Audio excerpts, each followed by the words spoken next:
Assalamualaikum warahmatullahi wabarakatuh. Selamat pagi semuanya. Kali ini kita bersama dengan Kak Inge Indah Wijayatri. Beliau ini adalah alumnus SMP Negeri 16 Semarang. Beliau juga atlet Tim Nasional Indonesia cabang olahraga handball putri dan pernah bermain di ajang Asian Games tahun 2018. Mungkin bisa perkenalan nih Kak. Halo semuanya, Assalamualaikum warahmatullahi wabarakatuh. Perkenalkan, nama saya Inge Indah Wijayatri. Saya adalah alumni SMP Negeri 16 Semarang, lulusan tahun 2016. Saya pernah berlaga di Asian Games 2018 di cabang olahraga bola tangan. Luar biasa ya Kak. Ini kayaknya mau persiapan untuk lomba juga ya nih? Tingkat apa nih Kak? Tingkat nasional untuk persiapan PON Papua 20. Kapan nih Kak untuk mulai lombanya?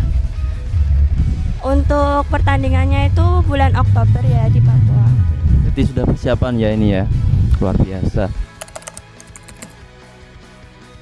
Boleh dong Kak cerita-cerita awal karir bisa ke handball ini, apakah dari SMP 16 atau mungkin di luar SMP 16 sehingga bisa sampai ke ajang Asian Games. Luar biasa. Baik, awalnya saya kenal bola tangan itu dari SMP 16. Awalnya tuh dulu saya kelas 1 SMA itu saya masih di cabang olahraga bola voli, kan saya basicnya bola voli. Lalu dari kelas 2 itu saya diajak sama guru olahraga SMP 16 ini untuk ikut ekstrakurikuler bola tangan, karena mungkin tahu ya passionnya, kayak bakatnya mungkin ada di tempat lain juga selain bola voli. Dulu awalnya bola voli juga saya tuh mewakili SMP 16 juga, tim kuat istilahnya gitulah. Nah, terus saya pindah ke bola tangan itu karena ya mungkin kayak lebih jenjangnya lebih tinggi bola tangan ya. Terus kayak pesaingnya juga lebih banyak di bola voli, jadi lebih memilih bola tangan gitu. Terus awalnya kenal bola tangan itu karena diajak untuk mengikuti event antar sekolah gitu. Terus kelas 3 SMP itu saya diajak untuk mewakili Kota Semarang di Kejurprov. Itu event pertama saya di bola tangan. Terus waktu itu ternyata tuh waktu itu termasuk seleksi untuk Kejurnas. Jadi saya masuk ke dalam tim Jawa Tengah untuk Kejurnas pertama saya di Jakarta tahun 2016 itu. Setelah itu saya mengikuti bola tangan terus. Saya meninggalkan bola voli karena jenjangnya lebih tinggi, dan akhirnya saya tahun 2017 masuk ke tim nasional untuk event AWYHC Asian Women Youth. Terus ada Kejurnas lagi tahun 2017 akhir untuk seleksi tim Asian Games ya. Terus 2018 itu saya mengikuti seleksi dan alhamdulillahnya lolos. Boleh cerita dong mungkin pengalaman Kak Inge ini selama di Asian Games. Tentunya kan di sana kan juga banyak pelajaran-pelajaran yang didapat, kemudian mungkin dari segi kedisiplinan atau mungkin dari segi pelatih, kan mungkin dipelatih di sekolah sama di timnas itu kan berbeda porsinya latihan, atau gimana, mungkin bisa cerita dengan adik-adik kelas kita. Ya, saya pertama kali masuk di TC Asian Games itu bulan Januari. Di situ masih 30 orang, masih dikurangin untuk menjadi satu tim tuh 16 orang. Jadi 1 bulan itu untuk seleksi dari 30 ke 16 orang. Nah, penentuannya itu bulan Februari. Bulan Februari, alhamdulillah saya masuk ke tim Asian Games. Di situ saya belajar banyak banget dari fisik, dari kehidupan sehari-hari, kedisiplinan gitu. Di sana diterapkan kayak setiap jam tuh ada kayak ketentuannya gitu loh. Misal pagi jam segini sampai jam segini latihan gitu. Terus nanti istirahat, siang harus makan, dan itu harus dipaksa, kan kadang masih ada yang males makan gitu kan. Nah, itu harus dipaksa karena itu buat nutrisi kita gitu. Terus untuk jam tidur juga diatur gitu, jadi kayak main HP juga diatur gitu. Terus untuk latihan porsinya pasti beda ya sama daerah gitu, apalagi di sekolahan kan cuma latihan 2 jam dan itu seminggu 2 kali aja gitu kan. Nah kalau di sana sehari latihan 2 kali, setiap sesinya itu 2 jam. Nah terus untuk kayak try out gitu ada kayak analisisnya juga gitu, jadi kita bisa melihat kemampuan lawan juga kayak gimana, kemampuan kita saat try out, try in gimana gitu. Terus pengalaman saya itu yang sangat-sangat berkesan buat saya itu karena saya bisa pergi ke luar negeri tanpa mengeluarkan uang gitu loh, dan itu semua ditanggung dari tim pelatnas gitu. Saya pernah ke Vietnam, ke Thailand gitu, dan semua itu sudah bersih gitu loh, saya tinggal berangkat aja gitu. Dan saya bisa ketemu sama tim-tim besar di Asia, tim Thailand, tim Vietnam gitu. Dan saya pengalaman di sana tuh kehidupannya juga banyak, karena saya tuh termasuk yang paling kecil di sana, umurnya paling muda, sering dipanggil bungsu juga. Di sana banyak yang senior, banyak yang mengajarkan cara menyelesaikan masalah, cara membagi waktu juga bisa diajarin gitu. Semuanya banyak banget diajarin di sana gitu. Tentunya kan waktu sekolah dulu kan juga ikut pelajaran, kemudian sibuk di passionnya, di olahraganya. Itu gimana dong tipsnya agar bisa membagi waktu antara pelajaran sama olahraga kan sampai berprestasi seperti itu? Baik, saya dulu membagi waktu dalam olahraga dan pendidikan itu harus pintar-pintar ya pastinya. Nah terus itu saya kan latihan sore, saya malam harus bisa mengerjakan tugas-tugas saya di sekolah gitu, dan istirahat harus tetap cukup agar sekolah ya jalan, pendidikan jalan, terus olahraga juga tetap jalan. Nah gitu, saya kalau misal latihannya sore, saya belajarnya malam. Kalau latihannya ada yang malam, saya harus belajar sore. Jadi kalau malam latihan, habis latihan tinggal bersih-bersih, terus istirahat gitu. Itu aja sih. Kalau ulangan juga ya sama ya. Ini tipsnya waktu ulangan gimana? Ini kan biasanya kan materi banyak banget gitu kan, terus harus ulangan, harus belajar begitu kan, besok kan ulangan gitu. Gimana itu? Kalau untuk ulangan itu saya belajarnya malam sih, biasanya malam sebelum tidur. Kalau enggak ya pagi sebelum berangkat ke sekolah itu baru belajar. Soalnya kan capek ya, biasa kan kalau atlet biasanya udah capek latihan, udah males belajar gitu. Jadi tetap harus belajar pagi, harus kayak mengharuskan diri gitu loh, karena pendidikan juga penting gitu. Mungkin excited banget ya nih ya, pasti dari Mbak Inge sendiri, keluarga juga, teman-teman mungkin dari sekolah juga mungkin kan excited ya, bangga punya Mbak Inge nih sampai ke Asian Games.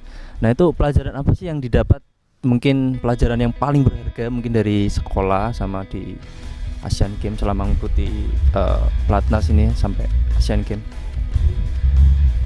Untuk kesan sendiri buat saya itu, saya merasa kalau saya nggak sekolah di SMP 16, saya nggak kenal sama bola tangan gitu.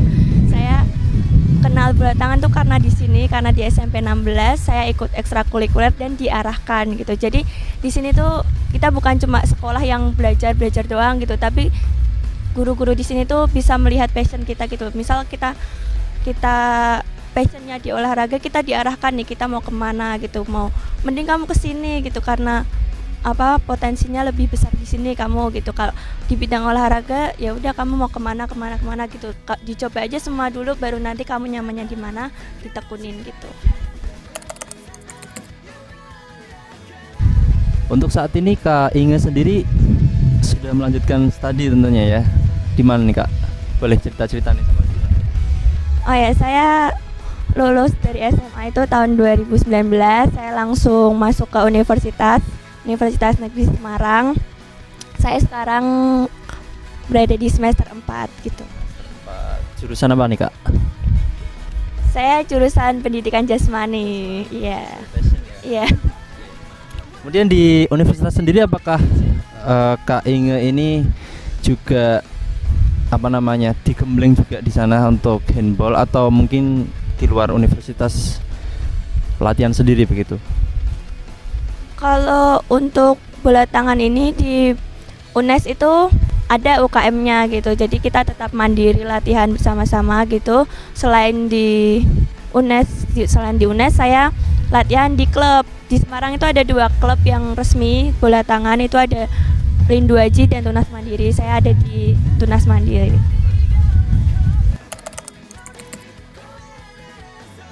Oh iya, mungkin ada nggak sih dari teman-teman alumnus SMP Negeri 16 Semarang yang mungkin sukses di bidang olahraga atau berprestasi di bidang lain yang sama dengan Kak Inge sampai pelatnas dan sampai Asian Games gitu?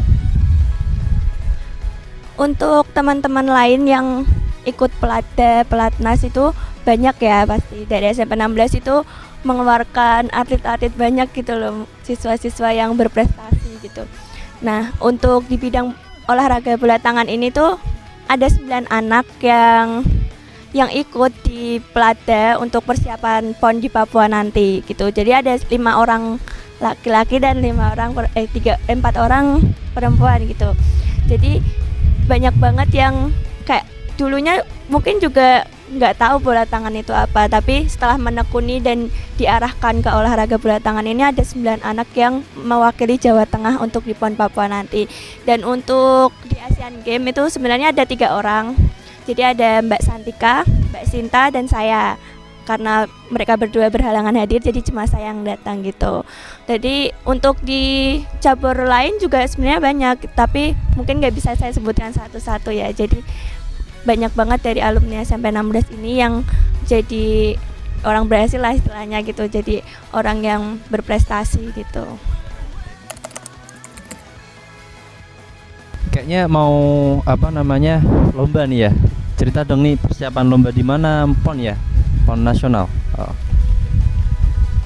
Untuk lomba yang akan dihadapi ini PON di Papua.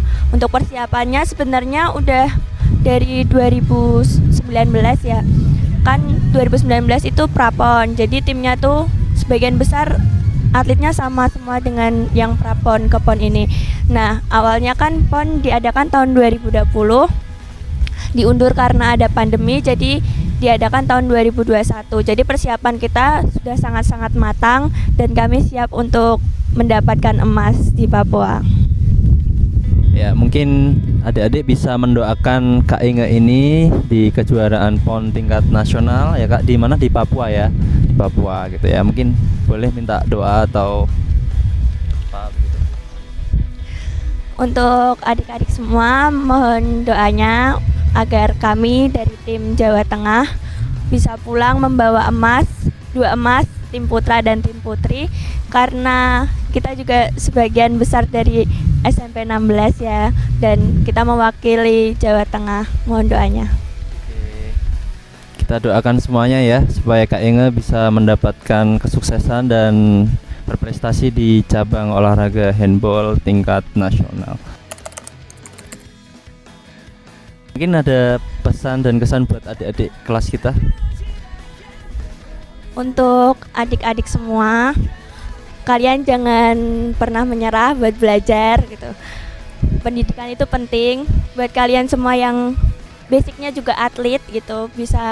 Kalian juga bisa menekuni di sini, kalian bisa belajar di sini, bisa tanya ke guru-guru di sini, Bu, aku potensinya di sini nih gitu, enaknya gimana gitu. Kalian bisa sharing-sharing sama guru-guru di sini. Guru-guru di SMP 16 itu baik-baik dan semuanya keren-keren deh pokoknya. Dan kalian jangan lupa buat belajar yang keras gitu, bekerja keras juga. Kalau kalian di bidang olahraga juga jangan lupa pendidikannya gitu. Terus untuk kalian yang mungkin aku belum tahu nih passionku di apa gitu, passionku di olahraga kah atau di pendidikan atau di bidang lain gitu, bidang seni juga, kalian bisa belajar di sini, kalian bisa sharing-sharing ke teman atau ke guru juga. Di sini kalian bebas mengekspresikan diri kalian gitu. Jadi semangat, jangan lupa belajar pokoknya. Nah, itu pesan penting dari Kak Inge agar adik-adik tetap semangat dalam belajar dan juga mampu mengembangkan potensi yang dimiliki. Jadi kurang lebih begitu ya Kak ya. Terima kasih buat Kak Inge atas waktunya dan kesediaan waktunya untuk kita semua. Assalamualaikum warahmatullahi wabarakatuh.